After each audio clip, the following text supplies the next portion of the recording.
Hello, everyone, and welcome to the People's Voice podcast. I'm Troy Rafferty. I'm proud to be having this podcast today. I've got a very special guest with me today, Pastor Lonnie Wesley of Greater Little Rock Baptist Church, and we are thrilled to have him here. He is an incredible leader in our community and also a great author. He's got a book that he's written called The Seven, taking a closer look at what it means to be a deacon. It's a tremendous book, and I recommend it to everybody. Pastor Wesley, thank you for joining us. Thank you for having me. It's good to be here. So what we want to do is, obviously, Black History Month just kicked off, and so I want to talk a little bit about Black History Month and what that means to you, what that means to our community, and those types of issues. Also, given the fact that we're facing some really interesting times right now, the gun violence, especially in our community, but across the country. And we're seeing it here in Pensacola. Gun violence has really picked up. And we have a governor who has now not only banned African-American history from AP courses, but now is trying to do away with any diversity, equality, and inclusion discussions in schools. So I just, which is just incredible to me, especially since he's doing it right now during Black History Month. And he's just basically saying we can't have the conversation. One of the things we do on the People's Voice, and one of the important things that we do on the People's Voice, is we want to have the conversation. You can agree with us, you can disagree with us, you can agree with you or me or anybody else, or disagree. But we have to have the conversation. Because if the conversation isn't happening, then we are literally taking one step forward and two steps back. So let me kick this off. Everybody wants to hear from you, not me. No. And so the question I have is, let's talk a little bit about Black History Month and what that means. Yeah. How long do we have? we got as long as you want. It means a lot of things to me. Black history means a lot of things to me. Black History Month means a lot of things to me. Carter G. Woodson, 1926. Carter G. Woodson, 1926. Brother Woodson, was the catalyst for 1 week. It was called Negro History Week. And he started it off the second week of February, and Woodson said he specifically targeted that day to coincide with the birth dates of Abraham Lincoln and Frederick Douglass. So from Negro History Week in 26, that's what birthed what we now know as Black History Month, which has been celebrated since 1974 in the month of February. So that's a very brief synopsis of how we got what most people, what I dare say the common folk, just regular people like me, you, that's how we got to where we are with Black History Month. Carter G. Woodson, member of Omega Psi Phi Fraternity Incorporated. So, okay, just to go into a little bit more detail in that. Okay. Troy, Woodson said about he's known as the father of Black history. Carter G. Woodson is known as the father of Black history, and he came across that, not only the moniker but the work, because check this out. Woodson said he noticed the lack of exploits, the lack of notoriety of the exploits of Black Americans. What Black people had done in this country had been intentionally left out of the history books. Which is what Governor DeSantis is trying to do again. I'm getting there. Okay. I'm gonna shut up. Well, yeah, we can just skip to the end. Is it not amazing how history repeats itself? That's why we have Black History Month in a nutshell, because the history writers, the gatekeepers, to use a mass comm vernacular here. The gatekeepers were intentionally making sure that they did not include what the former slave or the daughter or son of the former slave, the grandchild. Let's not say what they did. Let's not say that they invented the traffic light. Let's not say that they pioneered blood transfusion. Let's not just forget about it. It never happened. So okay. So this is an interesting question for me. It's really sad to me. So what a lot of people, I think, misconstrue is Black History Month should be a celebration. That's what it of meant all to be. of what Black Americans have done and how they've contributed and how they've, as you listed out several things. It should be a celebration, and yet so many people, including our governor, seems afraid of it. Yeah. I don't want to get too political, Yeah. but the reality is he's running from it, and it is a stain. Listen, Yeah. You're not getting, it's a stain on white America. You're not getting too political because there has to be a political reason for this kind of stance from our governor. There has to be. I'm almost hoping that it is, because if it's not a political thing, then that means it's just personal. And I hope that a person's heart isn't so hardened against something that is so American. I mean, just like we don't have, some people don't have to be lauded because you're in a position that is yours already. But when it comes to those who are not in that position, whether it's African Americans or Italian Americans or Puerto Rican Americans or Jewish Americans, it doesn't matter. Surely my heart isn't that hard to try to intentionally cut you out and pretend that you're not here and that you don't matter.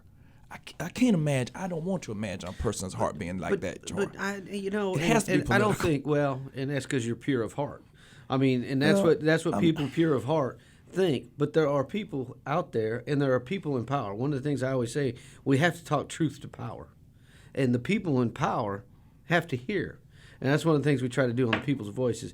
Not just give a voice to people who don't have one, but maybe to people who have one, but they aren't being heard. Yeah. And so my point of all that is to say, if he is in power, which he is, he's the top executive official in the state of Florida. He is the governor. But if he is taking a position It's wrong. that is wrong, we have to say something. Absolutely. And we have to take. I mean, and I don't know if this was intentional on his part, a slap in the face, so to speak.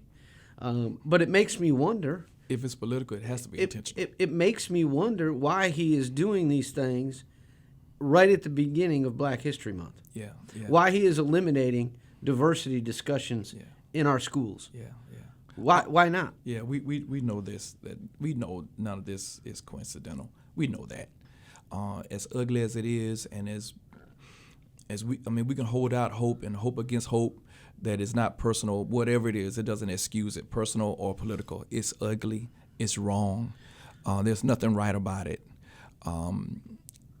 And what did the King say? What did Martin Luther King say? If those that, I'm going to paraphrase it, those that are silent are just as guilty. Mm-hmm. If we know it's wrong and don't say it and don't have this podcast, if we know it's wrong and don't say it in whatever medium that we have at our disposal, then we would be complicit in that wrongness. Yeah.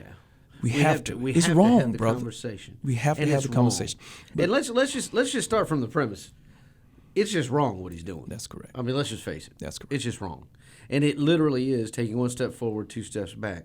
I was talking the other day about Elizabeth Eckford, who we had the privilege of having here in town. Little Rock, Arkansas. And the Little Rock Nine. The Little Rock Nine, yeah. And, I mean, the courage that she showed at that young of an age to walk through that angry mob of white people, that wasn't that long ago. Yeah. It wasn't that long ago. No, it wasn't. And if we don't talk about things, we forget about things. Yeah. And then history's going to repeat itself. But right now, you think about what she went through and I'm going to give another plug to a book, The Worst First Day, that she wrote, which is a great book about her trials and tribulations that she went through. Yeah.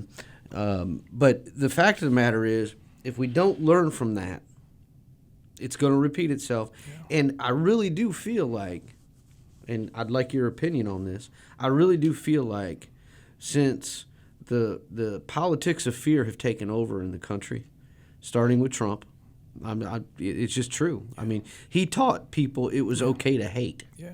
He taught people it was out okay. Loud. Yeah. Out loud. Yeah, it's okay. And to make it okay. Yeah. Yeah. And now DeSantis is continuing that plan. Yeah. And if we're gonna do something, we have to do it, and it's got to be a discussion. It's got to be communication. It's got to be talking, and having this discussion. But what are your thoughts on that? Well, I agree, and not just having the discussion, but having the discussion this way, not in a very violent way. History has taught us that that's not the answer at all. It doesn't matter if it's physical or verbal. That's not the answer. But an intellectual conversation is the way to not only keep it going, but to get things done after you. My dad used to say it's okay to pray, but after you pray, you got to get up and put some legs on those prayers, and that's exactly that's exactly what you do, what this is doing, what we're doing, and the people who listen to this. I want to say one word on that. Sure, go ahead.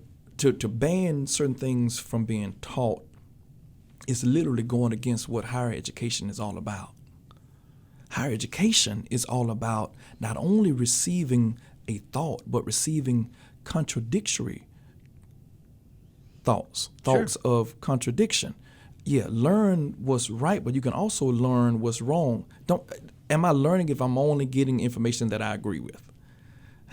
Right. I contend that I'm not learning. Well, if I'm just talking, I'm telling you what I know. Right. If I'm listening, I need to I'm hear learning the something. In order to learn, you need to know A and B, not just A. So I believe it cuts across the very definition of higher learning to say that colleges can't look at other sides of coins. We don't want to hear the thing that makes us uncomfortable. That's it. But isn't that really what it's about? That's really I'm just going to flat out say it. The governor, I mean, based on all his actions, he just doesn't want to talk about anybody that's different from him. And that's not good. That's not education. That's not a white male. Yeah. Went to Harvard, Ivy League schools. Yeah. That's not America. And has a lovely family who, by all accounts, are a lovely family. Yeah.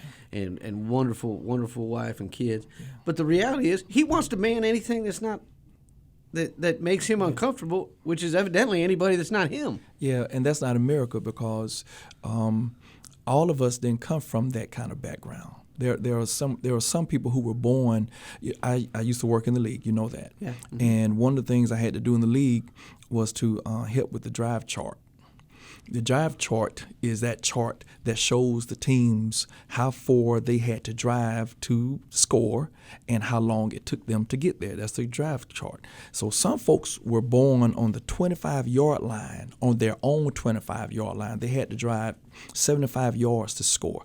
There are some folks that were born on the 15 and only had to go 15 yards to score.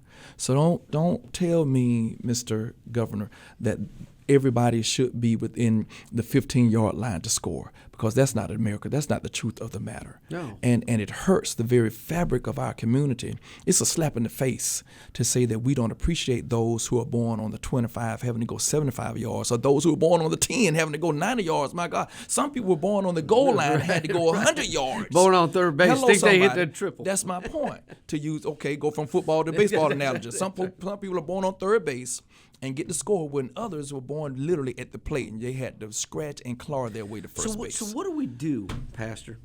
What do we do? Today's culture, I'm troubled by it. I am. I'm just troubled by it. I think we have literally taken 2 steps back from where we were 15 years ago. Okay? I think we were starting to make some progress. I mean, we had President Obama elected.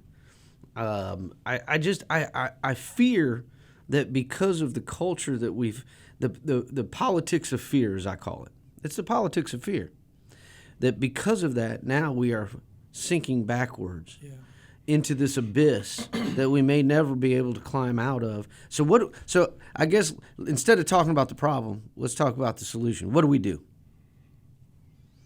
Well, you knew I was a preacher before you invited me here. I know you are. So, You're my favorite preacher. So I have to say it starts with love, man. I have to say that. If I love Troy, it doesn't matter to me what Troy's background is. If I can just get to know him and get to love him. I just met 3 or 4 people I've never met before. I don't have anything against them at all. So that's why it makes me shudder to think of the people who would have something against somebody else that they don't know. Does that not make sense? If we can get our community back to loving one another, that's the difference. Genuine love. It matters not if we're the same color, same age group, same generation, same amount of kids. You like dogs, I hate cats. None of that matters. Mm-hmm. So if we can just love each other, man, and treat each other. So let me say this. Okay, go ahead. That speaks to socioeconomic opportunities, though. Because loving each other. Explain what that. Explain so what for you're those talking people about those people in power, whomever those power brokers are, traditionally sometimes have made certain rules. Pensacola, there's a reason why the intersection of 9th and Brent looks vastly different than the intersection of Mobile Highway and Fairfield. Okay. Somebody made a decision that we're going to pour resources into what is now the Canova Mall area, and we're not going to pour resources into what used to be the J.M. Fields Merida Mall area. That's in the city, USA. There's a reason why one side of the city is vibrant and moving with nice-looking signs and nice-looking lights, and there's the other side of the city is the exact opposite, scuffling to get sidewalks. So you're actually bringing up an interesting. I don't mean to transition. It's your show. Talk to me. I agree with you. Yeah. But let's talk about the issue of gentrification then. Same thing. Because right now, you have, and we see it. It's happening across America. But we see it here in our community where blacks are being forced out of areas because of gentrification. So what are your thoughts on gentrification and where we're headed with that? Yeah, we are in the city, USA again. I mean, it's happening everywhere. I thank God. I really, really know in my heart that Pensacola has had now its second mayor consecutively, maybe even third consecutively, that's looking to make sure that those lines are being erased and made easier to give everybody an opportunity to own a home, to stay in their neighborhood. Those that live in the neighborhood, everybody, regardless of race. Attainable housing. Attainable housing. Everybody wants to live in a place where they feel safe. It doesn't matter if they're black, white, polka dot, pinstripe. It doesn't matter. Old, young.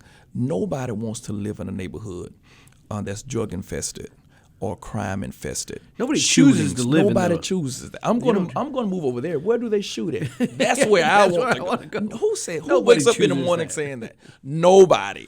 So I'm blessed to say that I really believe, Troy, I really believe that we are probably, this administration is just going to build on what the previous administration left, and they built on it. And we're working our way to finding those solutions to get that kind of problem out, because what we're doing with gentrification and other measures, we are getting closer to not having a middle class. Not even a lower middle class. And we don't want downtown Pensacola to be a place where only the rich folk can go and enjoy. Because that's going to lead to even more crime, and it's going to lead to even more. When you have the haves and the have-nots, the have-nots easily become filled with frustration. And when I don't have, I'm going to go get, because I'm going to take care of my family. Okay, another point, and I've talked with our mutual friend, Commissioner Lumen May, many Who's times. that? I know him. If you know him. Absolutely. But I've talked to him a lot about these types of issues, and one of the things that we need to work on, because you talked about love, we also need to talk about hope. Absolutely. Okay, so That's so Commissioner a lot May, of that's our right. kids and Commissioner May, all the time. Commissioner May is a tremendous asset to this Mm-hmm. community, as are Says it you. all the time. And I think one of the things we need to really focus on is our kids and hope, because, like you said, I mean, if they don't have hope, if our youth don't have any hope that they're going to ever be able to climb out of poverty or climb out of whatever living condition they're in, then it's never going to change. Right. And so what I want to encourage everybody to do, and what I try to encourage everybody to do, is go outside your comfort zone. If you're black, go to a white church, on Sunday to experience it. That's right. I think that the inclusion part, or if you're white, go to a black church on Sunday. And I'm just using churches as a thing because you're a pastor. Well made, yeah. But my point is, if we don't understand each other, if we don't understand that, then we can never provide the hope and love that we're talking about. Right. That's exactly right. I agree 100%. And so I think one of the things, and I know you do a lot for the community, which we all very much appreciate, and you are definitely a hero in this community. But we have to really focus on the kids and making sure that these kids know that there is hope and that there is love and that there is inclusion, and no matter what. I'm going to go back to my example of when I worked in the league. What I mean by that is, When you say the league, explain. NFL, the NFL. NFL. First, yeah, That's my right. bad. I just I want to make sure apologize. the I listeners apologize. know what you're talking Yeah. about. I apologize. That's right, the NFL. So I was a junior at Alabama State University, which is an HBCU, historically black college and university, Alabama State University. I had to do an internship, my major of public relations under MassCom. My SID, Sports Information Director, met the SID at Miami, which was Rich Dalrymple. Fast forwarding, Jimmy Johnson gets hired from Miami to Dallas. Rich needs an intern. He asked Jack, my SID, I need an intern. Jack says, I know the guy. He's a junior in my office, Lonnie Wesley. I get the job. I get the internship. Okay? You got the opportunity.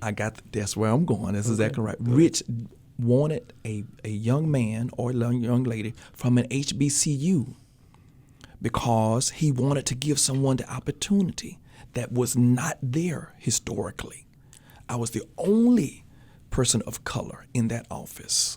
Went on from there to get hired, same deal, with Cleveland Browns because Kevin Byrne, who was VP of Communications, from there, when Art moved the team under the cover of night to Baltimore, he went to Baltimore. Oh, that was a Stevens horrible. game. That was a horrible thing. That was a horrible. That's thing. another conversation. It worked out pretty good for them. But anyway, Kevin says to me, he says, you know why I hired you, Lonnie, and Bruce and Dale? I said, why? He said, because you three came from, I was from the SWAC, Alabama State. Bruce was from the MEAC, and Dale, small school out west. But here's the point. He said, I could have gotten somebody from the Big Ten. But those students from the Big Ten, they have people to do everything that needed to be done. I said, I get it. I was the collator. We didn't have a copy machine that collated. I was the stapler. We didn't have a staple machine that stapled. That was me. You did it all. Exactly. Did it all. He said, I needed somebody who knew how to work. I want to give you the opportunity. That's the point. Giving somebody the opportunity. It's not. Oh my God, what's the program that was political? It was so political. Quotas. It wasn't a quota, meeting a quota or anything like that. It was about loving somebody enough to give them the chance at the opportunity to be successful. Now I still had to go work. Yeah. They could You have had to dismissed me perform. after the first day. I had to perform, but because of the work ethic that I was literally forced and blessed to get, and that's the same thing I'm saying about every child USA just about. Yeah. Give somebody the chance to see if they will at least be able to perform up to your expectations. That's the hope. Going the back hope. full circle that Lou and May is talking about. Oftentimes I concur with him. Yeah. Giving that child hope. every Tuesday, I'm at C.A. Weiss. Mm-hmm. You won't be. Most people may be surprised to see how well, oh my God, man, it's just a blessing to see. Like every child at every school is not going to be able to, you won't find every school where every child, public school, everybody is performing at grade level. You're going to have something. Yeah. Those are the ones that need me and need you and need those that are listening. Instead of us complaining, let's get out, you just said it, let's get out there and get uncomfortable and give an hour a week out of our time and mentor somebody, read with somebody, read to somebody, help somebody's AP score go up. That's what it's about. But don't be surprised when you see so many other children already outperforming that measure. Go to a high school basketball game. Go to a high school football game. Meet people. Get to know people in the community. That's important. Yeah. That's kind of what I think you're talking about. Get outside whatever it is that you do. Go help. Whatever it is that you're doing. Let me bring up one more thing because we talked about this. I touched on it at the beginning. Gun violence. Yeah, you did. Yeah, we have a real problem with gun violence in this country. Yeah, real problem. Yeah. Talk to me a little bit about that. Talk to me a little bit about what your thoughts are in terms of. We are seeing. It's almost honestly every morning I wake up and as soon as I wake up 3:00 in the morning, I'll turn on the news. It seems like impossible to not say that there's another shooting. Yeah. And some of it's race-based, some of it's not. Some of it's just plain gun violence and hatred. Yeah. And, one of the things that I preach a lot about is not only the racism, and I'm going to talk just for a brief moment about the Dozier School because I am working very, hard with my partner Mike Papantonio to try and bring this to light and to try to get some justice for the victims of the Dozier School, which predominantly fell on African Americans. I talked about this on another show. Kids were beaten if the black kid talked to the white kid. Just talking to them, not arguing with them, not fighting with them. Just, hey, what's your name? And if they got caught, they were dragged out and taken to the White House and beaten to within an inch of their life, or raped, or sexually assaulted. I look back and when I talk to all those victims, and I look and I turn on the TV and I see all of this violence, and I know you touched on love. And we talked about hope. What can we do about all of this gun violence? So, Pastor, what can we do? The first thing that comes to my mind is the same thing that came to my mind that I mentioned when the sheriff had that round table, gun violence round table. Culture, man. Culture. I don't know, and I know this, what I'm about to say is an old discussion. Is it society that influences Hollywood? Or is it Hollywood that influences society? Culture. A lot of times, especially for young people, they will look at what they see on TV or in the movies, and all of a sudden, that's what they want to do. That's what they want to be. The music industry, when it comes to young African Americans, of course, all young people are impressionable. But if we're talking about the black community, a lot of our children think that a lot of the rap artists come from that lifestyle that they rap about. That's nothing else can be farther from the truth. Many of the rap artists have learned what sells records, and that's what there's a certain profanity. That's right. That's exactly right. There's a certain character that sells. So is it the ship of society that's driving Hollywood and entertainment, or is it Hollywood and entertainment that's driving the ship of society? But culture, one way or the other, it's about our culture. When we can knock down that wall of it being cool to carry a gun, and so once you have a gun, when you're in that culture, again, that subculture, now you're going to come across the reason to having to pull it. So, because now you don't want to seem like you a punk. Can I say punk on here? You can say whatever. You can say whatever you want. Now you don't want to seem like you're a punk. Right. So now you got to pull it when you're in that kind of and we're facing a situation right now, getting back to our government and talking truth to power.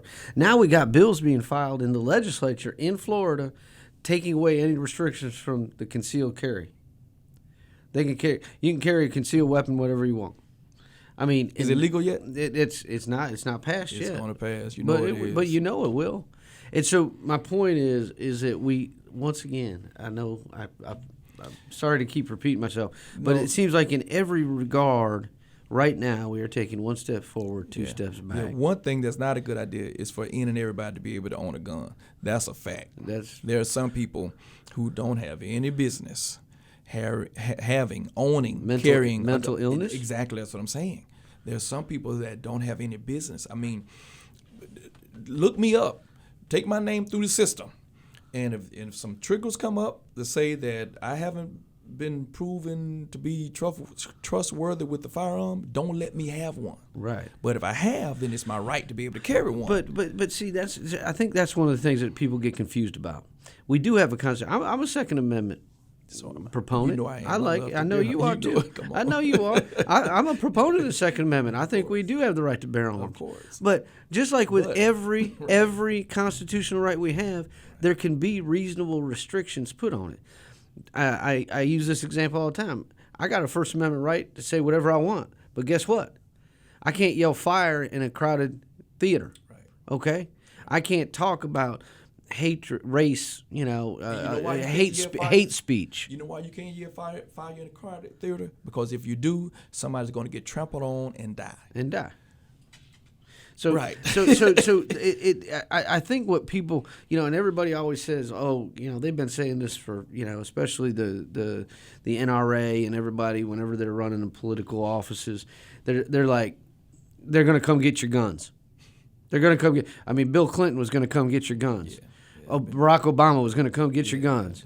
Joe Biden is going to come get your gun. Nobody's coming to get your guns. Right. It's just that there has to be some kind of thing. And that will be for a different discussion, but the mental health, the mental health crisis we have in this country right now needs to be addressed. Yeah, if I've been Baker acted for violence, multiple times, but I can, I'm pretty cool. But all of a sudden I can snap and get, bad enough to get Baker acted. Then you tell me I can go and just on a good day go to Walmart and pick me up a gun. That's a problem.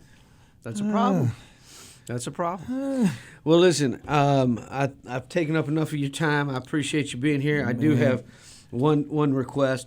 Okay. Everybody knows I keep TR, the People's Voice hat here. Yeah. But I know personally, because I know you personally, that you are a baseball fan. Of course, yes, absolutely. So I would be remiss if I did not pull out my... Because I know you're a huge Detroit Tigers fan. Oh my goodness. I know you're a huge Detroit Tigers fan. You know that? So I'm going to put this on for you and for your benefit. It looks good on you, Troy. It looks good on you. Go Miggy. Right? Go Miggy. That's right. Go Miggy. All right. Well, thank you very much for joining me on the show today, Pastor. You've been very helpful and informative, and we look forward to everybody joining us again on the next episode. When you put a microphone in front of a Baptist preacher, come on, man. Come on. You're going to talk? Well, thank you. I appreciate you, Pastor. Appreciate it.